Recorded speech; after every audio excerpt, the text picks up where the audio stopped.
बच्चों, मैं कृष्ण कुमार मिश्रा वशिष्ठ एकेडमी में आपका स्वागत करता हूं।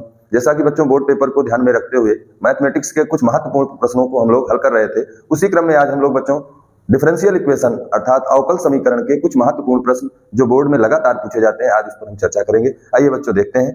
देखिए बच्चों, मैथमेटिक्स में डिफरेंशियल इक्वेशन का एक बहुत महत्वपूर्ण पार्ट होता है कैलकुलस का। ये मैथमेटिक्स में डिफरेंशियल इक्वेशन कैलकुलस का एक महत्वपूर्ण पार्ट है। आइए इसको ध्यान देते हैं बच्चों। डिफरेंशियल इक्वेशन के सवाल आपको तभी आएंगे बच्चों जब आपको कुछ बेसिक समाकलन और अवकलन आ रहे हैं। तो इससे पहले हम लोगों ने समाकलन की बात की थी, इंटीग्रेशन की, तो आशा करते हैं कि इंटीग्रेशन आपको आता ही होगा, तब आप इसके सवाल को लगा पाएंगे। देखिए बच्चों, डिफरेंशियल इक्वेशन की एक खास बात क्या होती है कि जब हम बेसिकली इसको सॉल्व करते हैं तो पहला पॉइंट हमारा ये होता है बच्चों कि x एक तरफ हो जाए और y एक तरफ हो जाए। अगर ऐसा नहीं हो पाता है बच्चों, तब हम बात करते हैं अलग अलग नियमों का। तो जब x और y अलग अलग नहीं होते हैं तो दो टाइप्स के डिफरेंशियल इक्वेशन बच्चों आपके सिलेबस में होते हैं। एक होता है होमोजीनियस और एक होता है लीनियर। तो हम पहचान कैसे करें कि कौन लीनियर है कौन होमोजीनियस है? अगर कोई डिफरेंशियल इक्वेशन, बच्चों ध्यान दें कि कोई डिफरेंशियल इक्वेशन यदि dy by dx plus P Y बराबर क्यों इस फॉर्म में है बच्चों, या dx अपान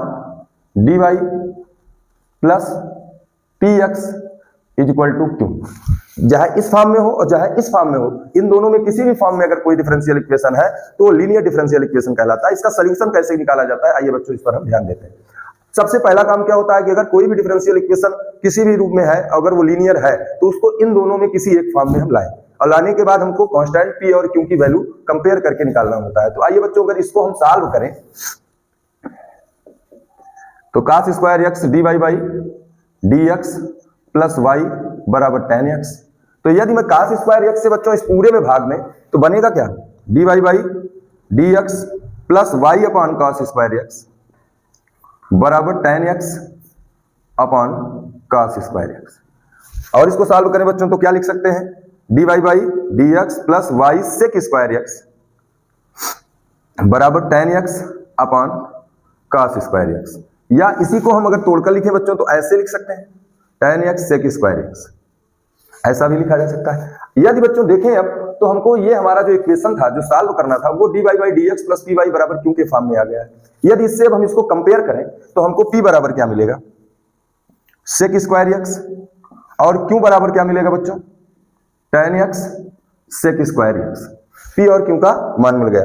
आइए बच्चों इसके सॉल्यूशन पर चलते हैं। तो अगर कोई भी इक्वेशन लीनियर इक्वेशन इस फॉर्म में है तो उसका सॉल्यूशन क्या होता है, इंटीग्रेशन फैक्टर इनटू y बराबर इंटीग्रेशन फैक्टर इनटू q और पूरे का इंटीग्रेशन, ये इसका फार्मूला होता है, इसके सॉल्यूशन का फार्मूला होता है। अब एक शब्द इसमें आया है बच्चों, इंटीग्रेशन फैक्टर, समाकलनीय गुणांक, हिंदी में इसको हम कहते हैं समाकलनीय गुणांक। ये निकलता कैसे है, इस फॉर्म में अलग तरीके से निकलता है, इस फॉर्म में अलग तरीके से निकलता है। इस वीडियो में हम इस फॉर्म में सीखेंगे, नेक्स्ट वीडियो में आपको हम इस फॉर्म में बताएंगे।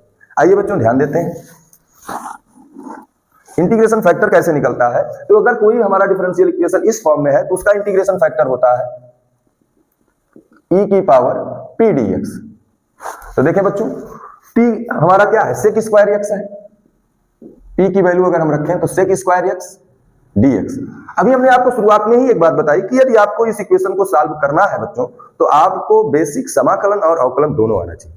यदि नहीं आ रहा है तो समस्याएं होती है, अगर समाकलन अवकलन आ रहा है तो डिफरेंशियल इक्वेशन बड़ा इजी टॉपिक है और बहुत सारा नंबर बोर्ड में हमको देता है। आइए बच्चों ध्यान दें, तो सेक स्क्वायर x का समाकलन हम जानते होंगे tan x होता है e की पावर tan x। तो हमको इस क्वेश्चन का समाकलनीय गुणांक इंटीग्रेशन फैक्टर क्या मिल गया बच्चों, e की पावर tan x। आइए अब हम इस फार्मूले पर वैल्यू को रखते हैं तो बनेगा क्या, y इंटीग्रेशन फैक्टर e की पावर tan x, ये सारी वैल्यू हम इस फार्मूले पर रखेंगे इज इक्वल टू e की पावर tan x, और q का मान बच्चों क्या है हमारा, tan x sec square x dx। फिर वही बात आ गई बच्चों कि हमको समाकलन आना ही चाहिए, तो अब इसका हमें समाकलन करना है। तो बच्चों इधर देखें यदि, तो हम tan x बराबर यदि मैं t लेट कर लूं, इधर नहीं करना है समाकलन क्योंकि समाकलन का सिंबल इधर नहीं लगा है बच्चों, इधर लगा है। इंटीग्रेशन तो इधर ही होगा, इधर नहीं होगा, ये वैल्यू जो कहते हो लिखी जाएगी।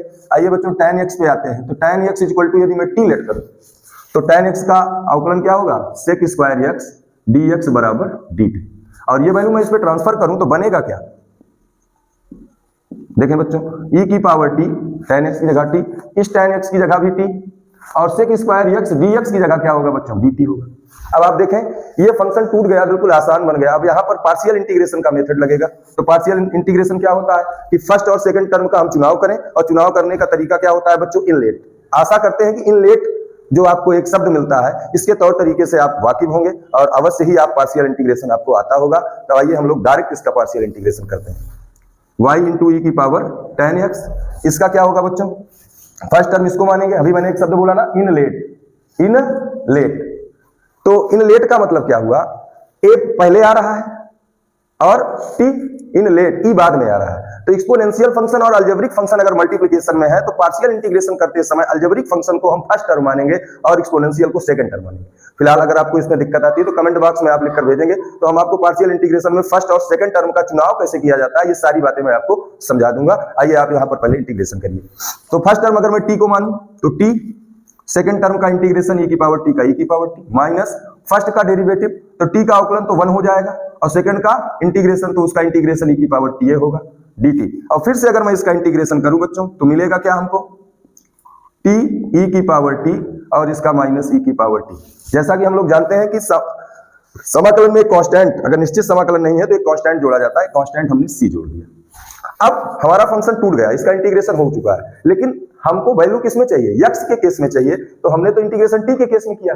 अब वही वैल्यू हम दोबारा पुट करेंगे। तो आइए देखिए, y इंटू ई की पावर 10x प्लस दोनों में कॉमन ले लें तो e की पावर 10x, e की पावर t आएगी, t की जगह हम क्या रखेंगे 10x, तो t यहां बचेगा तो t की जगह पे 10x माइनस 1 प्लस c। ये इस सवाल का आंसर है बच्चों, ये इस सवाल का, इस डिफरेंशियल इक्वेशन का सॉल्यूशन ये होगा। यदि इसी को कोई बच्चा ऐसे लिख देता है, 10x को डिवाइड कर दो, y is equal to 10x minus 1 plus c into e की पावर माइनस 10x। तो बच्चों इसमें और इसमें कोई दिक्कत नहीं है, ये दोनों चीजें एक ही है। आप इसको भी लिखते हैं तब भी आंसर आपका सही है और इसको लिखते हैं तब भी आंसर सही है। देखें हमने इसमें कुछ नया नहीं किया है, e की पावर 10x से दोनों तरफ डिवाइड किया है तो ये बन गया है। तो आंसर ये भी इसका है और ये भी इसका है। आशा करते हैं बच्चों कि आपको डिफरेंशियल इक्वेशन में, लीनियर डिफरेंशियल इक्वेशन का सॉल्यूशन करना या सॉल्यूशन प्राप्त करना आपको आ चुका होगा। यदि कोई दिक्कत आती है तो आप कमेंट बॉक्स में लिख कर भेजें, हम उसको समाधान करेंगे। तब तक के लिए धन्यवाद।